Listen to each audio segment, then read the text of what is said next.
What's going on, BoostedMob family? It's BoostedTrav here, and today is going to be an exciting day. I've actually started doing this on my website, BoostedTrav.com, and I'll talk a little bit about that as I get further on this video, but I wanted to use this video to kind of talk about the new release, as you guys can see from the title above, the future for Nissan and the, I guess, fundamental core of their sports car market. I know we have the GTR, but I feel like the legendary Z has been like the staple in America when you think about Nissan and sports car. And sadly, it's been nearly 11 years since we've seen a new model. The most recent model, which you can still buy today for a measly 40 to 50 grand. I mean, it's a lot of money today for a car they effectively haven't really updated since 2009, but I think we're finally going to get something new today. Sadly, unlike most reveals, you can usually find some pretty good information on the internet about what to expect.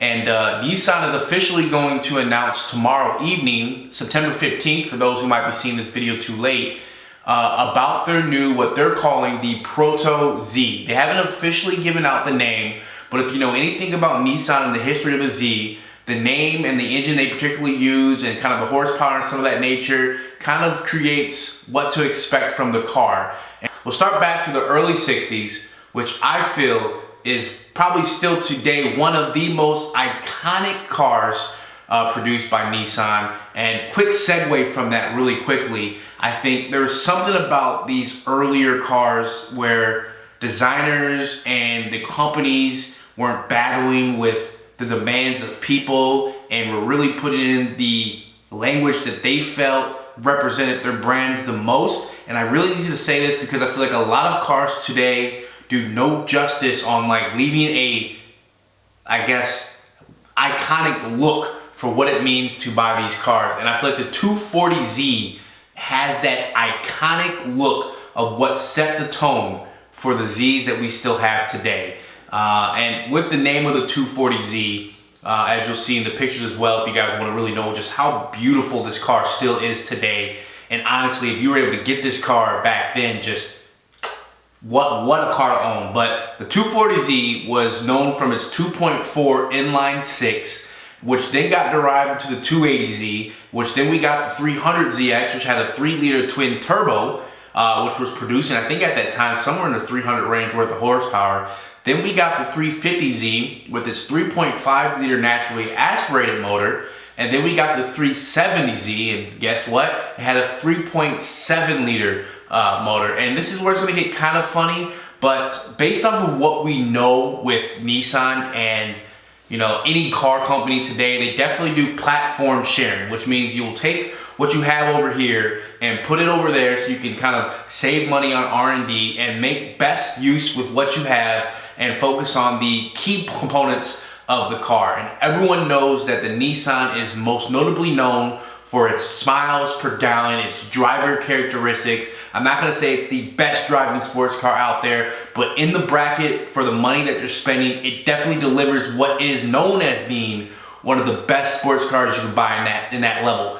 And so Nissan has always been really well known for delivering a very capable car. And so what I'm trying to say is that most likely this motor is going to be the most recent VR Series TT 3-liter motor that they've been using in Infiniti. And from the Infinitis, we've known that that motor can produce anywhere from 300 horsepower to 400 horsepower, but I'm going to guess that they're going to use the 400 horsepower 350 torque model, which therefore would be the Proto Z, would probably be called the Nissan 400Z, 400ZX. I'm excited to see what they do with the naming and if it is this motor. I mean, perfect world, we'd love to see a GTR motor in this car. I highly doubt we're going to get that 3.8-liter TT from the GTR detuned back to like 2007 days where it was pushing like 480 horsepower. I don't think we're going to get that. However, if the Nissan does well, I guess the question would be,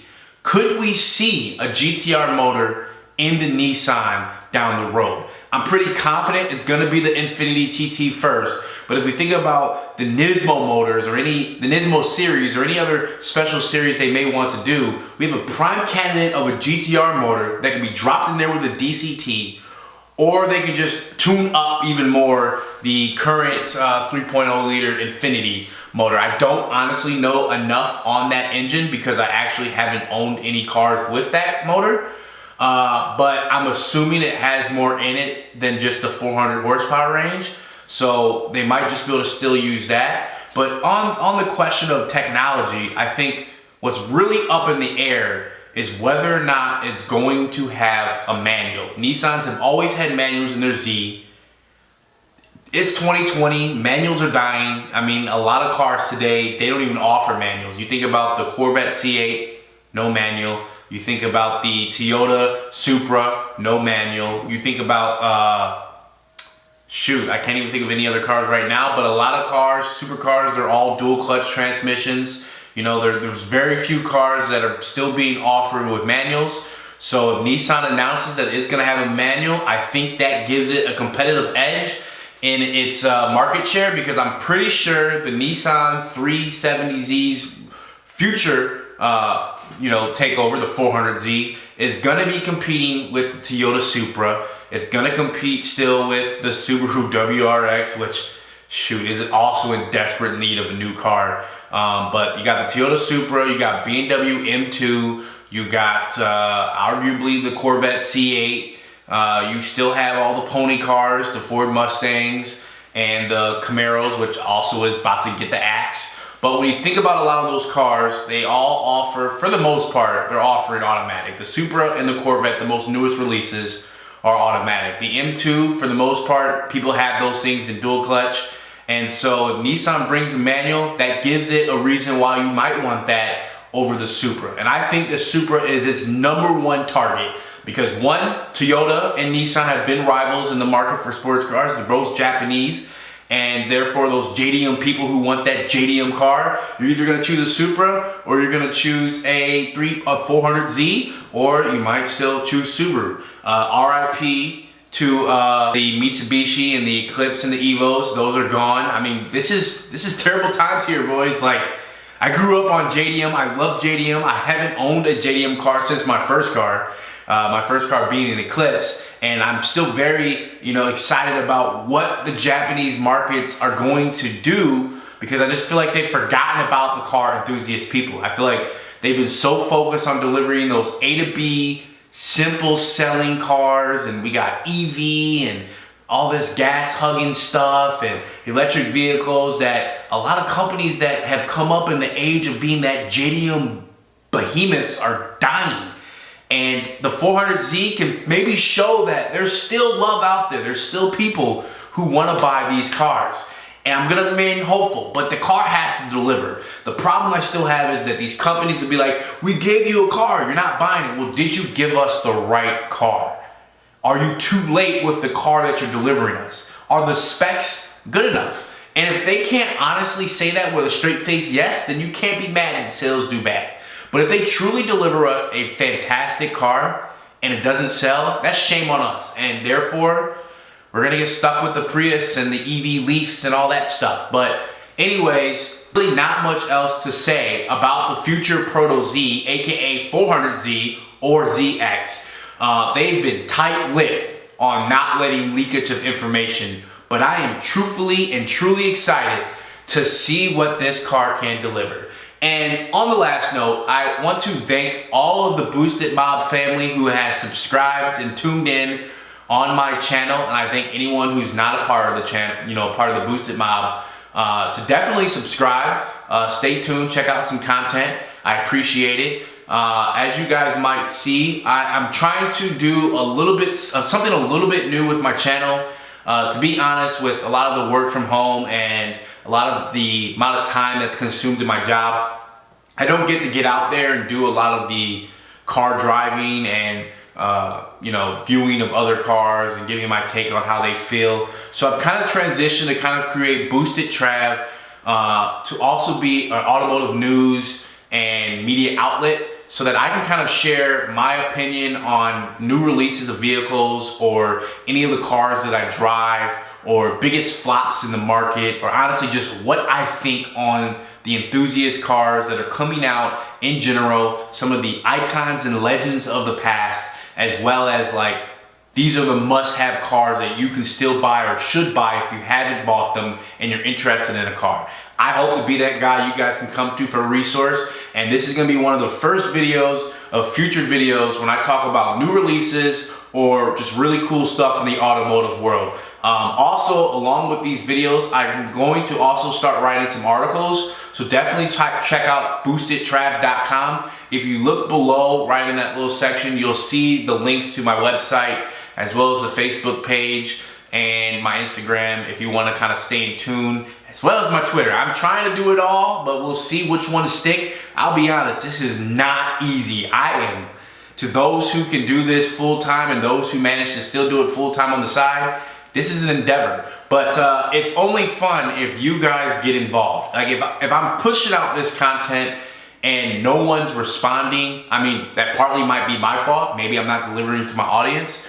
But also if my audience is watching it and they're not, you know, responding back, it kind of just feels like I'm speaking to a wall. And I really want to get engaged with my subscribers and really make this kind of something cool. I love talking about cars way too much at home that my fiance absolutely cut me off. I have committed to her that I will not talk about cars to her. So now that just leaves me with you guys. So definitely, you know, I'm here to enjoy and share that time.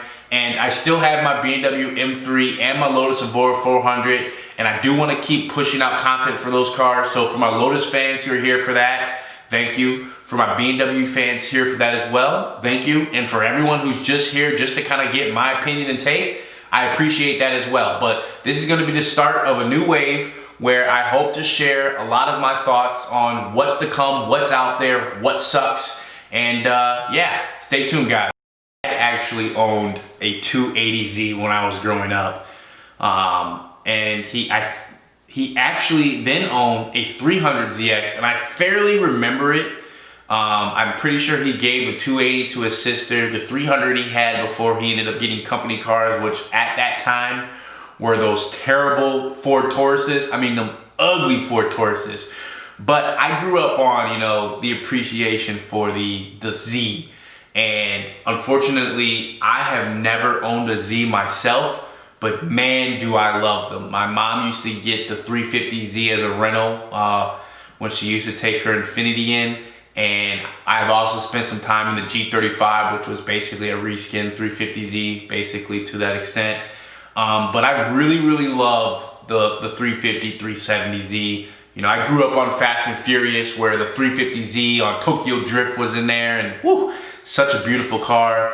And you know, at that time, you know, we didn't have the GTR, but we did have the Z. And I feel like the 240Z is such a beautiful car. I honestly wonder, you know, if we look back at some of the cars that come out today, if we're really going to appreciate them the same way that we appreciate those cars that came out then. It's always weird because, you know, it's always like, well, you know, you always want the nostalgic, that car from then because of what it represents. But I truthfully feel like some of these cars in the past were just built and designed way too good for that generation that they came out on. Like they just had a very just perfect design. And I feel like a lot of cars now are like, they can't even deliver a perfect design anymore, so they just play off the old one. We like lack the ability to really like, you know, evolutionize something, and it's just like we get these bulkier, just uglier looking machines that are reminiscent to the original design, but it's just like, yeah, you and I both know you can't top that car. So let's move on. But you know, we'll see what they deliver on the 400. I've seen some pictures. Some of them look good. Some of them definitely look throwback to the 240Z. It still has the long hood, which has been reminiscent of the Z for a while, aside from the 300. And we'll see what this is gonna do, but it looks kind of weird in some places. I really hope it's aggressive. It kind of looks a little kiddish in some areas, and I don't think it's giving that full, typical shark aggression that you kind of get correlated, or catfish look that's been commonly seen on the 370, whichever looked me like most. But I'm excited to see tomorrow what they reveal with this Proto Z 400, and I hope it's as beautiful or as close to as beautiful as we can get to a 240Z, because I don't think we'll ever get anything as great as that again. And you know, when I look at the Toyota Supra, I think the Supra has a lot of characteristics of the Z, more so than of the, you know, original Toyota Supra, and that's partly because they cracked out and chose to go with BMW, and their Z basically looks like a Nissan Z. So BMW Z, Toyota Supra, 400Z, there's gonna be a lot of similarities with these cars, but I hope Nissan can show we're the real Z here, and you want to buy this. So we'll find out.